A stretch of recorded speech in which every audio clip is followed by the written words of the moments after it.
an hour to Right. listen to me and just agree what I have to say because I'm paying them, or they're not going to judge me either, because these are people who've been down they've that traveled road. that road. They've traveled that road as well. Yeah. And some of the best advice I've ever gotten in my life has been from complete strangers. Okay. Now, let's see. Would you recommend that people who are also fighting addiction get into burlesque, or would you say that? That's an interesting question. I don't want to say no, because it's not, because it could definitely help you. Yeah. It is a community that is extremely supportive if you're wanting the help.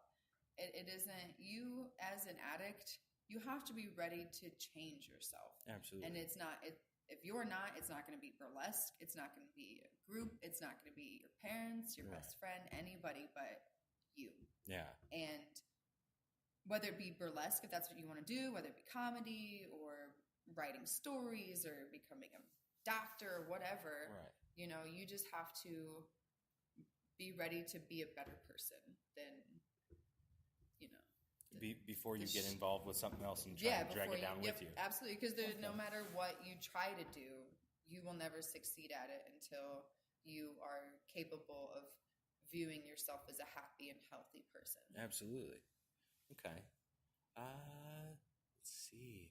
I keep looking around and seeing like something new in this room. Every over here I see like a kind of dirty wall with a oil barrel. Oh, so yeah, this was what's known as our grunge corner. It's one of our most shot corners here at Stage One. Okay. So we had a local photographer, Jawan from the 100 series. He booked earlier today. Okay.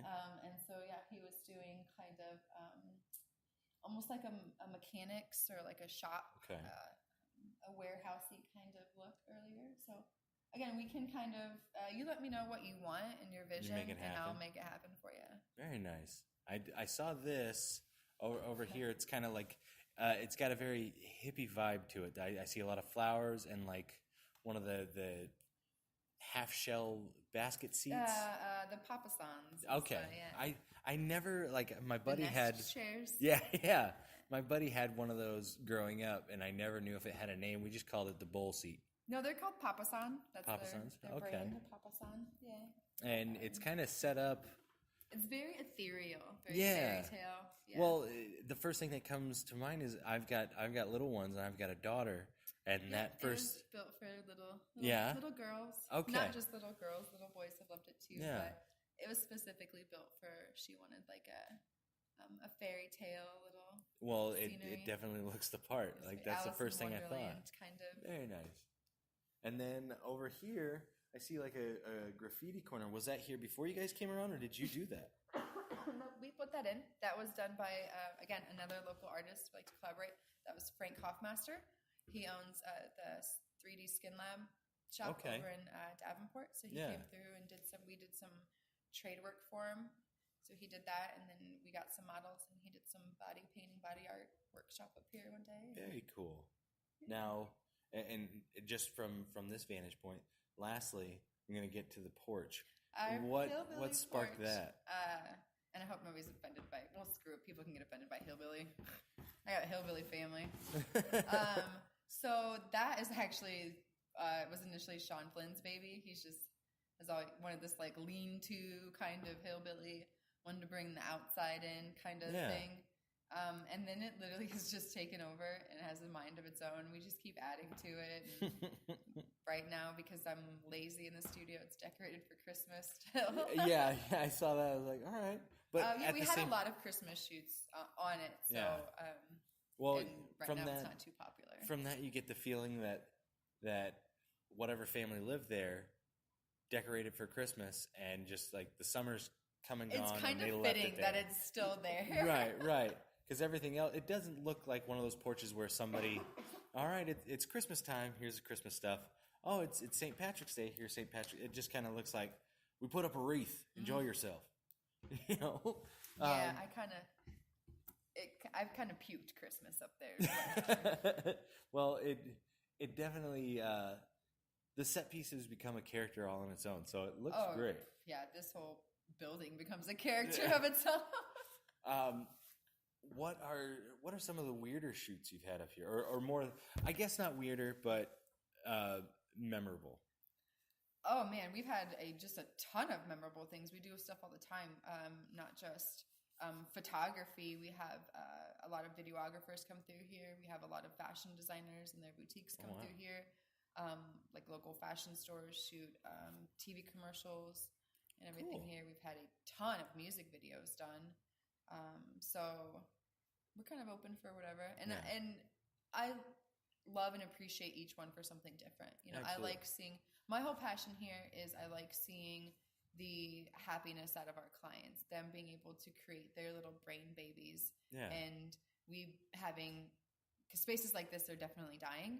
So us having the place and the giving them the opportunity to kind of let their creativity flow through them as well. Because I know what I get out of it. Yeah. This is, like I said, this is my drug. Creating and just kind of, you know, physically having things that I can kind of tinker on. Absolutely. Is what is continuing to make me healthy. So being able to have a space to give that to other people is like my ultimate. That's Each awesome. Shoot I love. That's awesome because as somebody that looks to doing like short films and stuff like that, I can attest to the fact that it's very hard to find locales and anywhere that's like, oh yeah, shoot here anymore. You need to shoot here at 1 a.m. because that's the only time you can get all of your cast here. Right. No problem. Right. And with that, it's difficult nowadays to find that. So many people are like, yeah, you can shoot here, but you need to get this and jump through these hoops. So it's nice to be able to look at this place and think, I could shoot here, will you let me? And know that you guys are so open. Yeah, wherever you want, man. Very nice. Now let's see. So with this set over here with the basket chair, what did you say? Yamas? Papasan. Papasan, that's what it was. Papasan. I'm going to commit that to memory. I swear to God. They have a wide variety of Papasan. Has great furniture. Check them out. Really? So it's not just the standard like. Oh, nest chair? Nope. Yeah. They have couches and hanging chairs. What? Oh yeah. That actually makes me want to check it out now. Because I only ever thought it was awesome. Like the stool. The nest. And, yeah.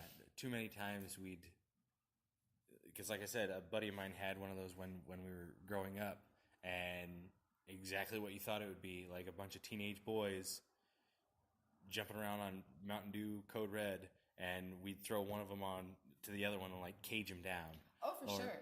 Or somebody would turn into an idiot and make that like a turtle shell. Oh, absolutely.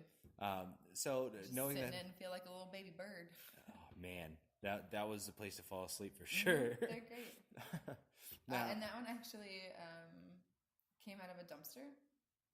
So I'm a dumpster diver. I'm a full blown. Swear by it. I swear by dumpster diving. Yeah. Trash picker, second hand, or whatever you want to call it. Well, rebirther. I guess for the longest time I was always against like the secondhand stores like Salvation Army or whatever.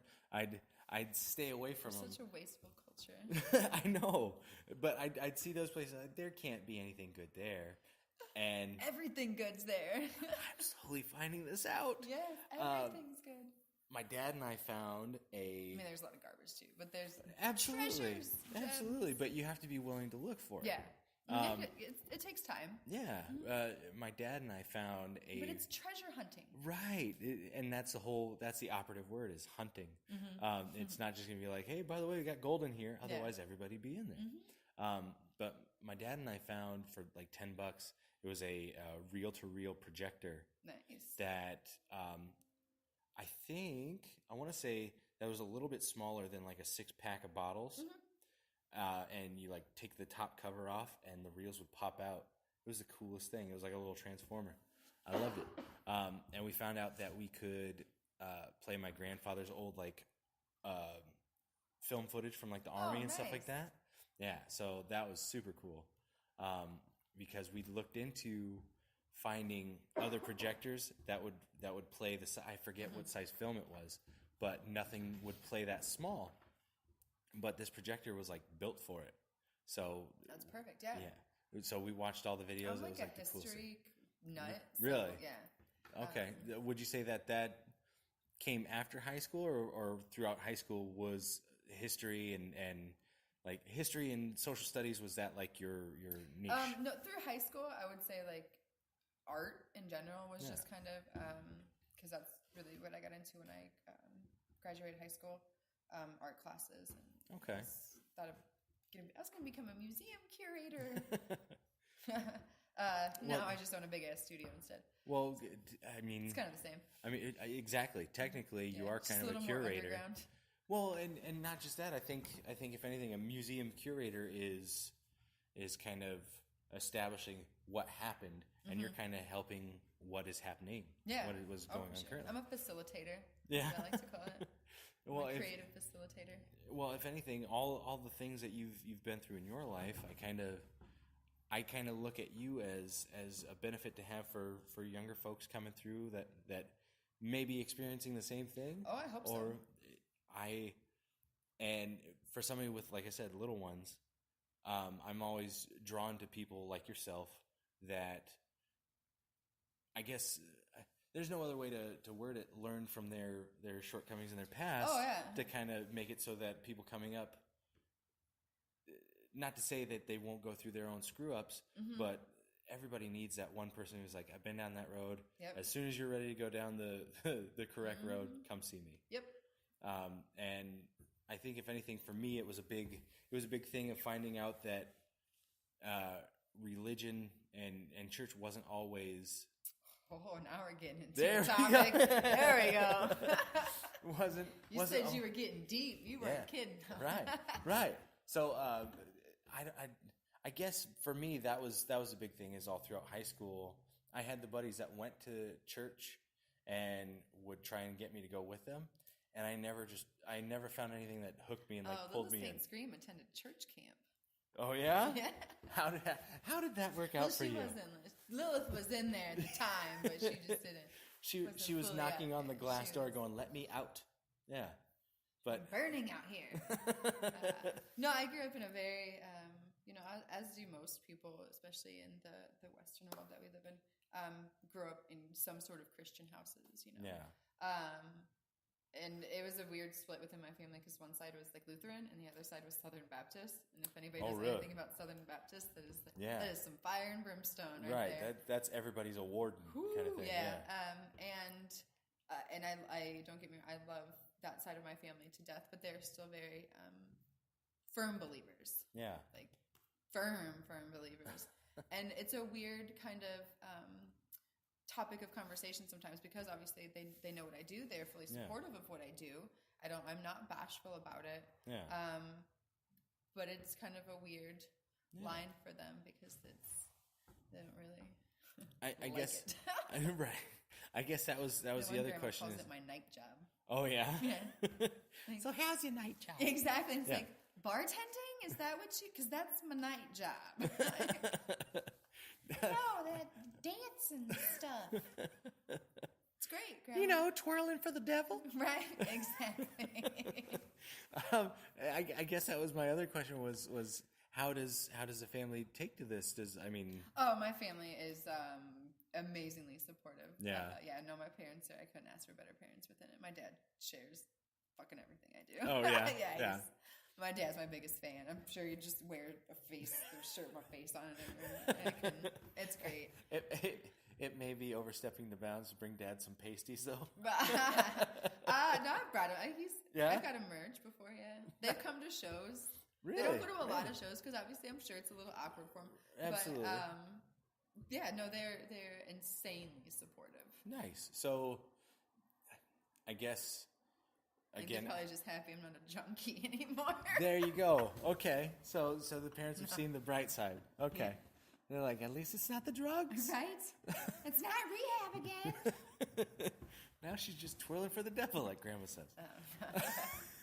Mostly with that, my dad is kind of the black sheep of that kind of side of the family. Okay. So I definitely got a lot of the anarchist nature and the bohemian, the expressive actor kind of thing from my dad. Nice. Now, he's a weirdo just like me. And the world needs more weirdos that can hold it together. Yes. Yeah. Now you said professional weirdos. There you go. Weirdos that look good in suits. Yes.